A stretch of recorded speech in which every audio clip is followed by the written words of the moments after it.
ಕಾಂಗ್ರೆಸ್ ಒಂದು ಪಾರದರ್ಶಕ ರೀತಿಯಲ್ಲಿ ಬೆಳವಣಿಗೆ ರೀತಿಯಲ್ಲಿ ಸರ್ಕಾರ ಕೊಟ್ಟಿದ್ರು, ತನ್ನ ಆಡಳಿತ ಕೊಟ್ಟಿದ್ರು. ಬಿಜೆಪಿ ಶಾಸಕರವರು ಪಂಚಾಯತ್ ಮಟ್ಟದಲ್ಲಿ ನಮ್ಮ ಸರ್ಕಾರದ ಬಗ್ಗೆ ಅವಹೇಳನ ಮಾತನ್ನು ಹೇಳಿ ಜನರ ದಿಕ್ಕು ತರಿಸುವಂತ ಜನರ ದಿಕ್ಕನ್ನು ತಪ್ಪಿಸುವಂತ ಒಂದು ಕೆಲಸವನ್ನ ಮಾಡ್ತಾರೆ. ಕಳೆದ 2 ವರ್ಷದಿಂದ ನಮ್ಮ ಸರ್ಕಾರ ಇವತ್ತು ಆಡಳಿತದಲ್ಲಿದೆ.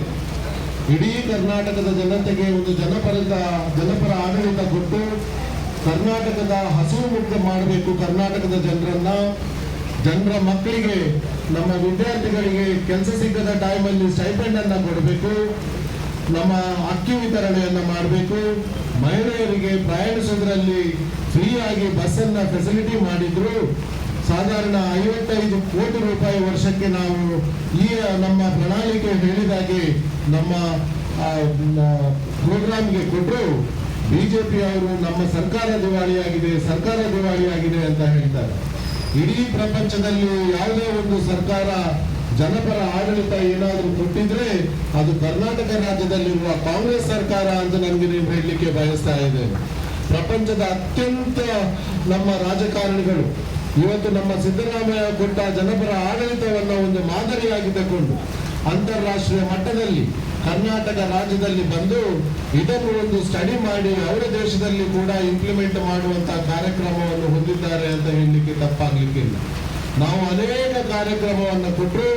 ಬಿಜೆಪಿ ಅವರು ಜನರ ದಿಕ್ಕು ತಪ್ಪಿಸಿ ಏನು ಸೋಲ್ತೇವೆ ಬರುವ ಚುನಾವಣೆಯಲ್ಲಿ ಅಂತ ಒಂದು ಎಣಿಸಿಕೊಂಡು ಪುನಃ ನಮ್ಮ ಪಂಚಾಯತ್ ಮಟ್ಟದಲ್ಲಿ ಬಂದು ಜನರ ದಿಕ್ಕು ತಪ್ಪಿಸಿ ತಮ್ಮ ಓಟೇನನ್ನು ಸೇವ್ ಮಾಡಿಕೊಳ್ಳುವಂತಹ ಕಾರ್ಯಕ್ರಮವನ್ನು ಹಾಕೊಂಡಿದ್ದಾರೆ. ಅದ್ರ ಜೊತೆಗೆ ಹೇಳ್ತಾರೆ ಅವರಿಗೆ ಅನುದಾನ ನಾವು ಕೊಡ್ಲಿಲ್ಲ ಅಂತ. ಕಳೆದ ಚುನಾವಣೆಯಲ್ಲಿ ಕೂಡ ಅವರು ಸರ್ಕಾರ ಮಾಡಿದ್ದು ತಮ್ಮ ಎಲ್ರಿಗೂ ಗೊತ್ತಿದೆ.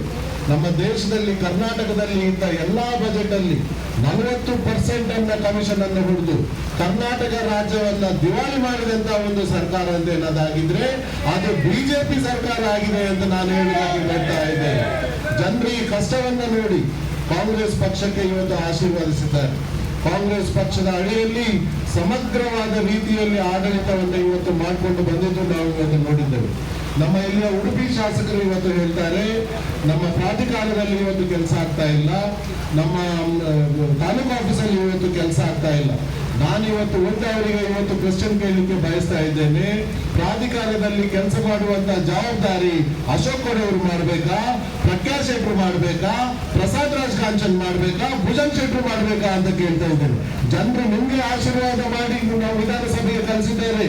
ನಿಮ್ಗೆ ಏನಾದ್ರೂ ಇಲ್ಲಿ ತೊಂದರೆ ಆದ್ರೆ ನೀವು ವಿಧಾನಸಭೆಯಲ್ಲಿ ಮಾತಾಡಬೇಕಿತ್ತು. ಏನಾದ್ರೂ ಇಲ್ಲಿ ತೊಂದರೆ ತಾಲೂಕು ಆಫೀಸಲ್ಲಿ ಆದ್ರೆ ನೀವು ವಿಧಾನಸಭೆಯಲ್ಲಿ ಮಾತಾಡಬೇಕಿತ್ತು. ನೀವು ವಿಧಾನಸಭೆಯಲ್ಲಿ ಇವತ್ತು ಏನು ಮಾಡ್ತಿದ್ದೀರಿ, ನಮ್ಗೆ ಕೋಳಿ ಬೆಳಗ್ಗೆ ಲೈಸೆನ್ಸ್ ಕೊಡಿ, ನನ್ನ ದೋಸ್ತಿಗೆ ಮಲ್ಪೆ ಬಂದರಲ್ಲಿ ಪ್ರವಾಸೋದ್ಯಮದ ಬೋಟಿಗೆ ನೀವು ಲೈಸೆನ್ಸ್ ಕೊಡ್ಲಿಲ್ಲ, ಇದನ್ನು ನೀವು ಲೈಸೆನ್ಸ್ ಕೊಡಿ ಅಂತ ಹೇಳ್ತೀರಿ. ಯಾಕೆ ನಿಮ್ಗೆ ಜನರ ಕಾಳಜಿ ಬರಲಿಲ್ಲ ಅಂತ ನಾನು ಇವತ್ತು ಕೇಳ್ತಾ ಇದ್ದೇನೆ. ವಿಧಾನಸಭೆಯಲ್ಲಿ ನೀವೇನಾದ್ರೂ ನಮ್ಮ ಕೆಲಸ ಆಗ್ಲಿಲ್ಲ ಅಂದ್ರೆ ವಿಧಾನಸಭೆಯಲ್ಲಿ ಸ್ಟ್ರೈಕ್ ಮಾಡುವಂತ ಅಧಿಕಾರ ನಿಮ್ಗೆ ಇದೆ. ನಮ್ಮ ಇಲ್ಲಿಯ ಶಾಸಕರು, ನಮ್ಮ ಇಲ್ಲಿಯ ನಾಯಕರು ಯಾರಿಗೂ ಜನರು ಇವತ್ತು ಕೊಡ್ಲಿಲ್ಲ. ನೀವು ಇದನ್ನು ದುರುಪಯೋಗ ಮಾಡ್ಕೊಳ್ತಿದ್ದೀರಿ.